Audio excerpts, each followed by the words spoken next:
यहाँ पे आ रही हूँ, तो फिलहाल आप ये पॉइंट पहले क्लियर कर लो। सब पॉइंट आएगा आपका, सब मैं आंसर देने वाली हूँ, क्योंकि मेरा 5 दिन तक क्लास रहेगा, तो आप टेंशन मत लेना। आपको जो भी हेयर में डाउट है ना, वो आप पेन नोट लेके लिख देना। बाद में जब मैं आपका कमेंट ऑन करके पूछूंगी ना, तो आप सब मेरे को डाउट बोल देना, मैं आपका सब का आंसर दूंगी और डाउट क्लियर कराऊंगी। क्योंकि अभी हम टाइप्स ऑफ हेयर के बारे में जो सीख रहे वो हम सीखेंगे। Okay,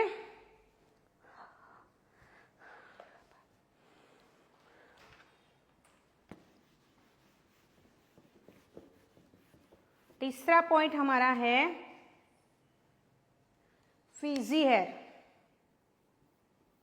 Fiji hair, spelling mistake हो तो आप क्लियर कर लेना, मैंने बोला है। ओके,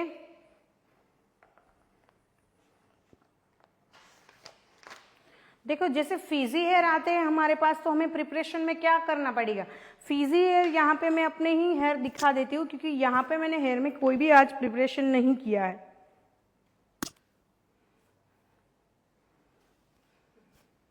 यहाँ पे आप मेरे हेयर देख सकते हो। फिजी यानी कि ड्राइनेस, मेरे हेयर में ज़्यादा ग्रोथ लगता है नहीं ग्रोथ, लेकिन ज़्यादा फूले हुए हेयर लगते हैं। आप देख सकते हो कितने फूल गए हेयर। ओके, अगर हमारे पास ऐसे हेयर लेके क्लाइंट आते हैं, तो हमें उसे प्रिपरेशन में क्या करना चाहिए। आप मेरे बालों का भी स्क्रीनशॉट ले सकते हो। रुको, वेट,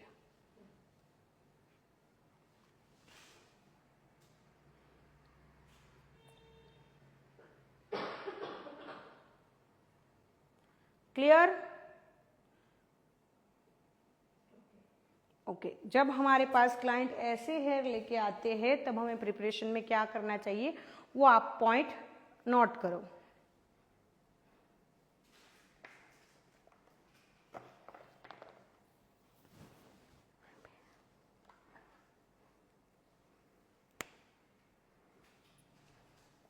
इस हेयर में ग्रोथ कम है,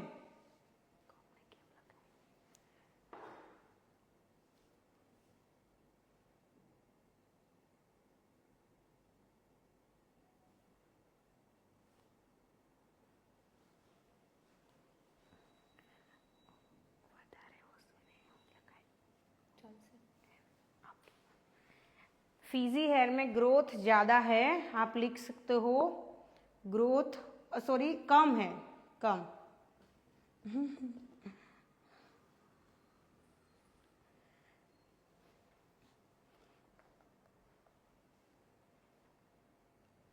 बट वॉल्यूम વધારે હોય। શું હોય? वॉल्यूम ज़्यादा। आप हिंदी वर्ड खुद से ही लिख लो, मैंने यहाँ पे इंग्लिश में जो वर्ड आते हैं वो मैं लिख रही हूँ। ग्रोथ कम हो लेकिन वॉल्यूम ज़्यादा लगता है इस हेयर में। फिजी हेयर में क्या लगता है, ग्रोथ कम और वॉल्यूम ज़्यादा। जैसे कि यहाँ पे मैंने हेयर दिखाए थे ना, उसमें ऐसे ही है, ग्रोथ बहुत कम है,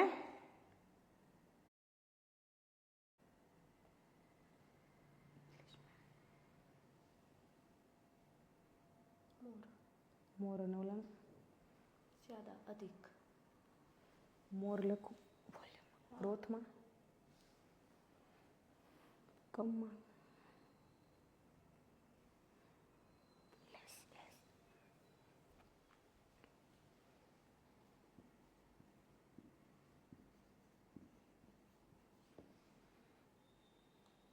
तो हमें इसके प्रिपरेशन में क्या करना चाहिए, શું કરવાનું, આઈનિંગ।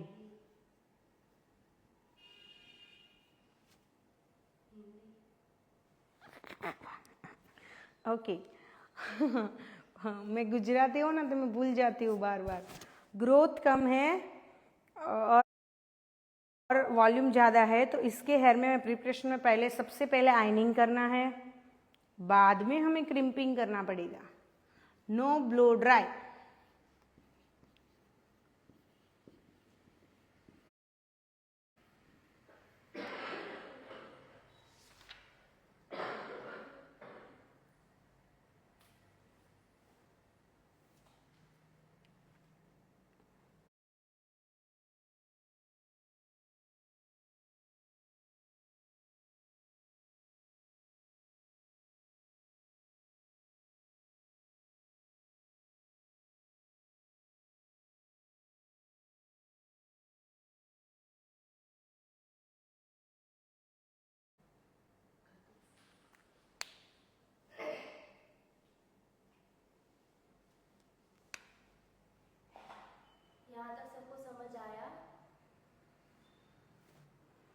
आयनिंग और क्रिम्पिंग आपको प्रॉपर करना पड़ेगा, ओके। और ऐसा नहीं बोल रही हूँ यहाँ पे आपको आयनिंग जैसे कि हम क्लाइंट पे करते एकदम स्ट्रेट वाला आयनिंग वैसा नहीं करना, आपको बड़े बड़े सेक्शन लेना है और उसके जो जो ज़्यादा वेव्स होते हैं ना, फिजीनेस वेव्स, वो सबको आपको क्लियर कर देना है और आपको 100% अच्छी तरह से क्रिम्पिंग करना पड़ेगा। वो क्रिम्पिंग और आयनिंग और ब्लो ड्राई सब मैं आपको दिखाऊंगी, ओके। और नो ब्लो ड्राई, इसके हेयर में आपको ब्लो ड्राई की नीड नहीं रहेगी। क्लाइंट ऐसा बोलते हैं कि ब्लो ड्रायर मत करना, हेयर डैमेज हो गए, तो क्या कर सकते हैं? हाँ, तो आपको ब्लो ड्राई करने से पहले आप हीट प्रोटेक्टर लगा दो। आप हीट प्रोटेक्टर लगा के उसके हेयरों में अच्छी तरह से उसका प्रोटेक्शन दे दो, फिर आप ब्लो ड्राई करना। क्योंकि आप प्रोटेक्शन नहीं दोगे तो वो मना ही करेगा कि मेरे को नहीं करना है। जैसे कि यहाँ पे हम बार बार मॉडल पे भी क्रिम्पिंग करते हैं, तो मॉडल भी बोल देती है कि हमें क्रिम्पिंग नहीं करना, लेकिन हम अच्छी तरह से उसके हेयर में प्रिपरेशन करते हैं तो ना नहीं बोलती। आयनिंग मतलब स्ट्रेटनिंग, स्ट्रेटनिंग करते हैं ना हम लोग।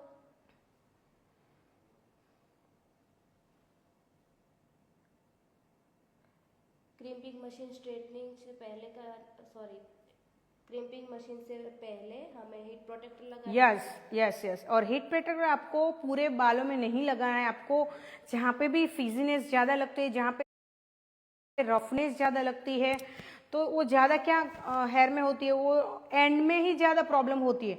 तो हमें हीट प्रोटेक्टर नीड पहले एंड में ही होती है। कौन सा हीट प्रोटेक्टर आप कोई भी ले सकते हो, मैं आपको अलग अलग कंपनी के नाम लिखाऊंगी। यहाँ पे फिलहाल मेरे पास बेलिना का है, सब अलग अलग कंपनी में आता है,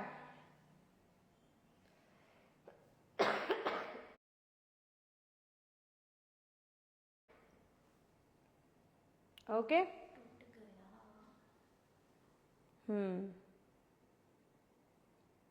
हाँ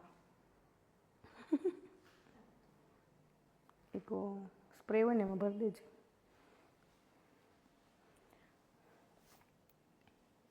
मैम क्लाइंट क्रिम्पिंग नहीं करने देते, बिना प्रिपरेशन कैसे करें?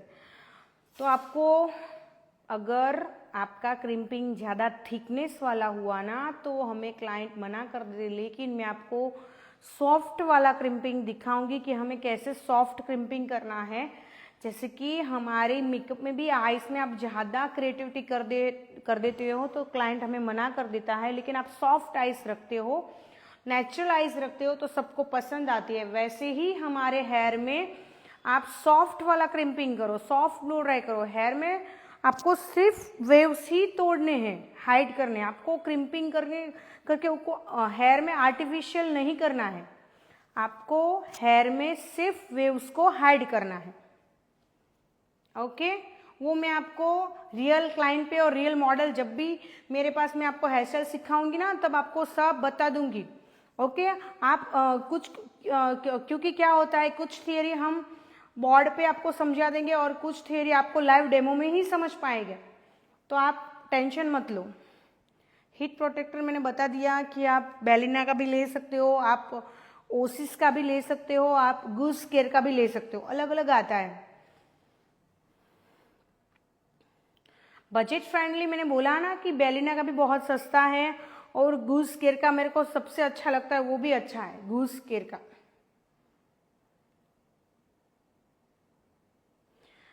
देखो डियर, मेरे पास जेल बेस्ड हीट प्रोटेक्टर है तो वो लगा, हाँ, क्योंकि वो जेल मैं अभी तक मैंने जेल नहीं यूज़ किया, क्योंकि मैं हीट प्रोटेक्टर ज़्यादा स्प्रे वाला ही यूज़ करती हूँ, क्योंकि जेल से वो चिपचिपे हेयर हो जाते हैं। अगर ऐसी प्रॉब्लम नहीं आती तो आप जेल बेस्ड यूज़ कर सकते हो, नहीं तो आप उसको स्किप कर दो, आप स्प्रे वाला यूज़ करो। मैम प्रिपेयर कैसे करें? हाँ, वही तो सिखा रही हूँ, वो मैं आपको डीपली समझाऊंगी, लेकिन हमें सबके हेयर में नीड नहीं होते, कितने टाइप के हेयर आते हैं पहले वो हम क्लियर कर लेते हैं, वो हम आपको सिखा देते हैं अच्छी तरह से, बाद में आपको मैं प्रिपरेशन अभी लिखवा रही हूँ, आप टेंशन मत लो। मैम हीट प्रोटेक्टर करने के बाद स्ट्रेटनिंग करना हो तो फिर बाद में सीरम लगाना होता है कि नहीं? हाँ डियर, हम पहले हीट प्रोटेक्टर कर लेंगे बालों में, जहाँ पे भी हमें ज़्यादा नीड होगी, जहाँ तक मैं जानती हूँ तब तक मैं एंड्स में ज़्यादा करती हूँ, क्योंकि हमारे हेयर में जो रफनेस आ जाता है ना, बार बार हम ब्लो ड्राई करते हैं, क्रिम्पिंग करते हैं या फिर हाईलाइट करते हैं, हेयर कलर करते हैं, तो हमारे बालों में एंड्स में ही वो सब प्रॉब्लम आ जाता है, फिजीनेस आ जाती है। तो हम ज़्यादातर एंड्स में ही हीट प्रोटेक्टर लगा देते हैं। अब फिजीनेस नहीं आएगी, आप अच्छी तरह से बालों में अगर सीरम या फिर आप हीट प्रोटेक्टर लगाते हो ना, तो हमारे हेयर में फिजीनेस नहीं आती डियर।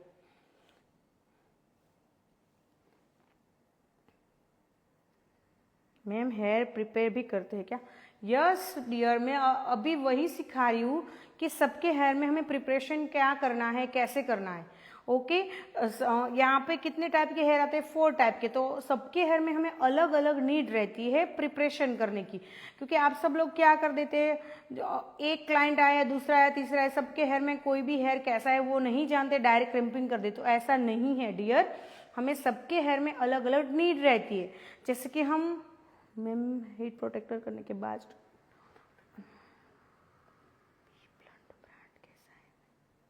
बी ब्लंट ब्रांड कैसा है? अच्छा है डियर। कर्ल्स हेयर में स्ट्रेट नहीं रहती डियर, रहेगी, क्योंकि मेगी कर्ल्स में मैं ज़्यादातर क्लाइंट पे क्या करती हूँ पता है, जब भी मेरे पास मेगी कर्ल्स आते हैं तो मैं उसके सेक्शन लेके उसमें अच्छी तरह से उसको ब्लो ड्राई कर देती हूँ और स्ट्रेट वाला ब्लो ड्राई करती हूँ। ओके, और आप बोलते हो ना कर्ल्स में स्ट्रेट नहीं रहते, तो वो रहेंगे, लेकिन आपको उसके हेयर में अच्छी क्वालिटी का मशीनरी भी आपको अच्छी तरह से यूज़ करनी पड़ेगी। और आप कौन सी पैलेट यूज़ करें ना, उस पर भी डिपेंड करता है। अलग अलग पैलेट आती है स्ट्रेटनिंग में, तो उस पर भी वो डिपेंड रहता है। ओके,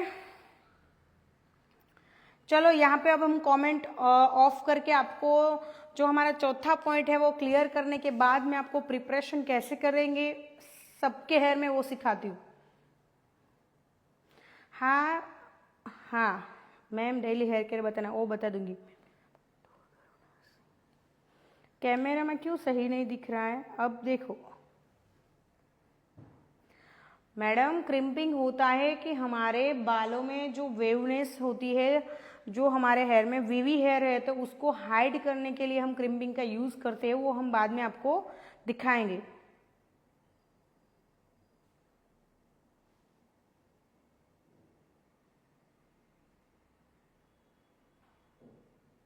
यहाँ पे मैं कमेंट ऑफ कर रही हूँ और हमारा चौथा जो पॉइंट है वो क्लियर करती हूँ।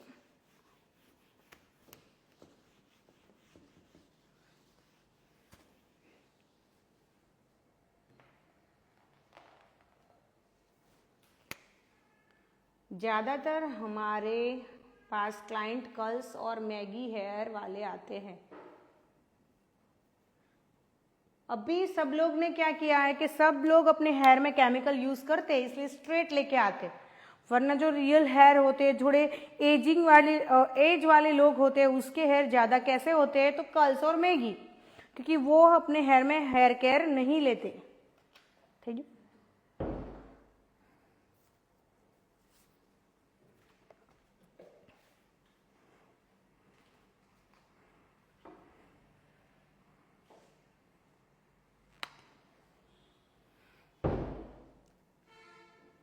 इसमें हेयर की क्वालिटी अच्छी हुई तो हेयर की क्वालिटी अच्छी है तो आप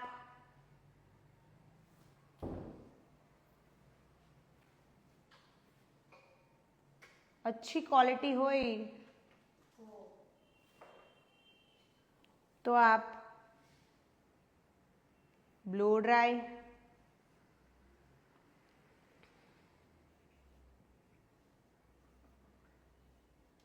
नहीं तो अगर बहुत ज़्यादा मेगी कर्ल्स हुए और ब्लो ड्राई से भी वो कवर नहीं होगे, तो आपको डायरेक्ट उस पर आइनिंग करना पड़ेगा।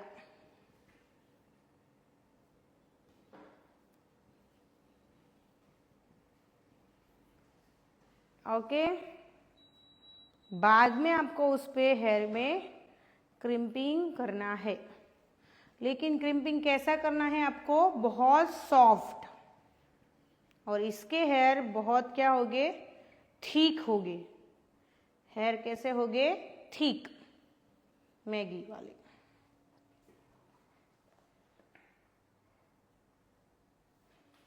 और यहाँ पे दूसरा एक पॉइंट भी आप नोट कर सकते हो कि हमारा ब्लो ड्राई और आयनिंग आप जल्दी, क्योंकि सब क्लाइंट हमारे पास इतना टाइम नहीं देते, बहुत कम टाइम में हमें अच्छी से अच्छी वाली हेयर स्टाइल आपको देनी पड़ती है क्लाइंट को। तो आप बहुत आपको सॉफ्ट और 100%, क्लाइंट हमारे पास इतना टाइम नहीं देते, बहुत कम टाइम में हमें अच्छी से अच्छी वाली हेयर स्टाइल आपको देनी पड़ती है क्लाइंट को। तो आप क्या करोगे, ब्लो ड्राई और आयनिंग में बड़े बड़े सेक्शन लेके उसको थोड़ा अप एंड डाउन चलेगा, प्रिपरेशन तो चलेगा ब्लो ड्राई और आयनिंग में, लेकिन आपको उसमें क्रिम्पिंग है ना मैगी कल्स में, वो बहुत आपको सॉफ्ट और 100% अच्छा करना पड़ेगा, 100% अच्छा, ओके।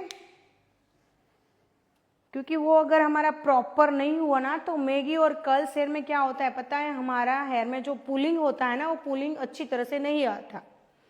नानू करवाएंगे तो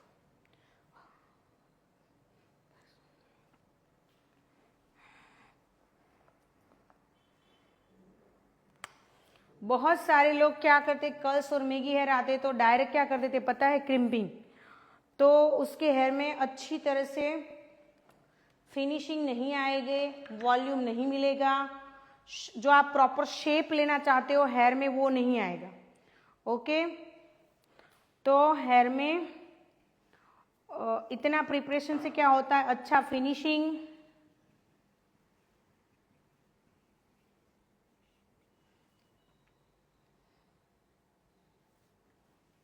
वॉल्यूम,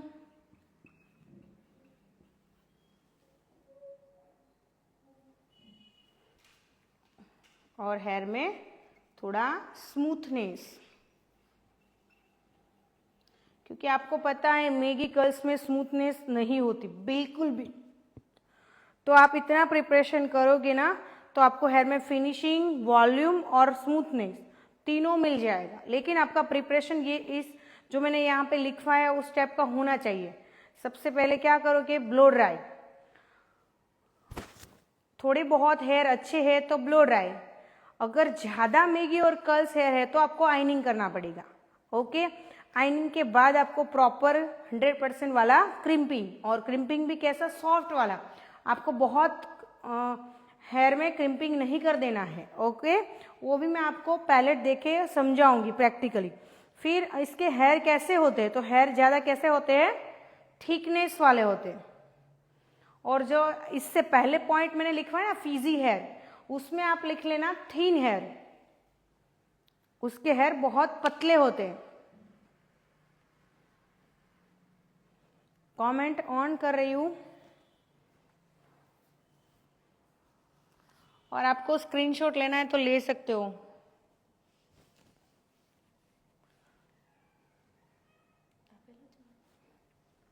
क्रिम्पिंग मैंने बता दिया कि हमें हेयर में जो वेव्स है ना उसको हाइड करने के लिए हम क्रिम्पिंग करते हैं, लेकिन क्रिम्पिंग हम दिखाएंगे, पहले हम हेयर के बारे में तो देख ले। यहाँ पे मेरे पास अभी मॉडल नहीं है या फिर कोई डेमो वाली मॉडल नहीं है, नहीं तो मैं ये हेयर भी आपको दिखा देती कि कैसे मैगी कर्ल्स आते हैं। लेकिन अब हम आगे आगे जैसे काम करेंगे, सीखेंगे, आपको सिखाएंगे, उस टाइम में जो मॉडल आएगी और उसके हेयर मैगी होगे तो मैं उसके हेयर भी दिखा दूंगी कि ये हेयर मैगी है, तो हमने इसमें हेयर में प्रिपरेशन में इस टाइप का प्रिपरेशन करना है। मैम क्रिम्पिंग कितने टाइप की होती है? 5 टाइप की क्रिम्पिंग होती है, वो भी हम आपको सिखाएंगे। यहाँ तक सबको समझ आ गया, एक बार बता दो। यस, आज हम डेमो भी देने वाले, लेकिन यहाँ पे मैंने जो 4 पॉइंट आपको समझा है वो अच्छी तरह से समझ में आ गए। तो अब हम जाएंगे प्रिपरेशन में कि जब भी हमारे पास क्लाइंट आते हैं या फिर डमी प्रिपरेशन में हमें क्या करना चाहिए। Yes yes, very good. Ma'am makeup के टाइम इतना टाइम नहीं होता है कि इतनी डिटेल्स में प्रिपरेशन करें, और बिना प्रिपरेशन के वो फिनिशिंग नहीं आता है, आप आती है तो कंडीशन में क्या करें, तो इस कंडीशन में क्या करें? मेकअप में या फिर हेयर में? ओके, हेयर में प्रिपरेशन नहीं मिलता, लेकिन जो देखो डियर, आपको अगर प्रिपरेशन नहीं किया ना तो फिनिशिंग अच्छा नहीं आया। जैसे कि मेरे पास 8,000 वाला या फिर वन टाइम का मेकअप होता है, 10,000 का, 8,000 का, 15,000 का, तो उसमें मेरे को प्रिपरेशन अच्छा करना पड़ेगा। या फिर कोई एंगेजमेंट वाली ब्राइड हुई, साइडर हुए, लेकिन अच्छा हमें काफ़ी अच्छे तरह से वो पैसा भी दे रहा है, तो प्रिपरेशन में इतना टाइम नहीं जाता है। ये ब्लो ड्राई में तो 10 मिनट लगता है सिर्फ, क्योंकि आपको छोटे छोटे सेक्शन लेके ब्लो ड्राई नहीं करना है, आपको बड़े बड़े सेक्शन लेके उसमें ब्लो ड्राई कर देना है, और आयनिंग भी वैसा ही सेम करना है, आपको प्रॉपर आयनिंग नहीं करना है। प्रिपरेशन में आपको 15 या 20 मिनट तो लगती ही है। चलो यहाँ तक समझ आ गया, तो हम लोग ये लाइव स्टॉप करके वापस से लाइव आते हैं, ठीक है? ये वाला हम लोग सेव करके वापस आते हैं। 4 पॉइंट हमारे क्लियर हो गए हैं, ये लाइव सेव कर रहे हैं। ओके।